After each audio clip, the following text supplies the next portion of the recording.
Grasslands के बारे में बात हो रही थी। तो ग्रासलैंड्स जो हैं वो नेचुरल वेजिटेशन के माध्यम से उगते हैं, जहाँ पर मॉडरेट यानी कम रेनफॉल होती है। और मुख्य ग्रासलैंड्स आपके बताए जा रहे हैं। सबसे पहले first of all tropical grasslands. Tropical grasslands are found between the equatorial forest and the tropical desert, यानी भूमध्य रेखा में जो जंगल होते हैं और जो ट्रॉपिकल डेजर्ट्स एरिया है वहाँ पर ये पाए जाते हैं। And the climate is warm all the year, जलवायु जो है वो साल भर गर्म रहती है। एंड हैज़ 2 डिस्टिंक्ट सीजन्स, और इसमें 2 मुख्य ऋतुएं होती हैं, वेट एंड ड्राई, या तो गीला या फिर सूखा।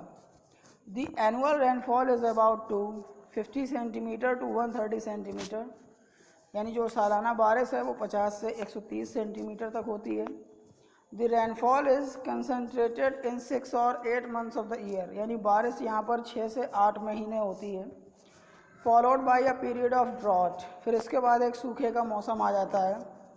The tall grasses grow in this region, इसलिए इन क्षेत्रों में लंबी लंबी घास उगती है। आमतौर पर बात करें तो इन्हीं को हम सवानास कहते हैं। A major part of these grasslands are now used for farming and livestock rearing. एक मुख्य हिस्सा इन ग्रासलैंड्स का अब खेती के लिए उपयोग होता है और जानवरों को पालने के लिए। Some areas of these grasslands have become desert due to the poor land management. यानी कुछ क्षेत्र जो इसके हैं वो रेगिस्तान बन चुके हैं, क्योंकि उनकी सही से देखरेख नहीं हो पाई, सही से व्यवस्था नहीं हो पाई। ये South America, Central Africa, South Asia और नदर्न ऑस्ट्रेलिया में पाए जाते हैं। Now we are going to talk about temperate grasslands. These treeless grasslands are situated in the interior of continents.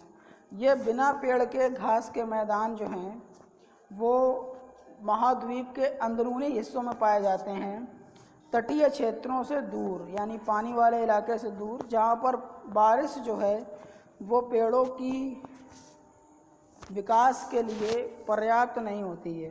The height of grasses depends upon the amount of distribution of rainfall, यानी घास की जो ऊंचाई है वो बारिश की मात्रा और उसके होने पर निर्भर होती है। अब ये आपको टेम्परेट ग्रासलैंड्स में जो अलग अलग देशों में अलग अलग घास के मैदानों को कहा जाता है वो लिखा हुआ है, ये ज़रूरी है याद करना। जैसे कि अफ्रीका में इसे वेल्ड्स कहते हैं, ऑस्ट्रेलिया में डॉन्स कहते हैं।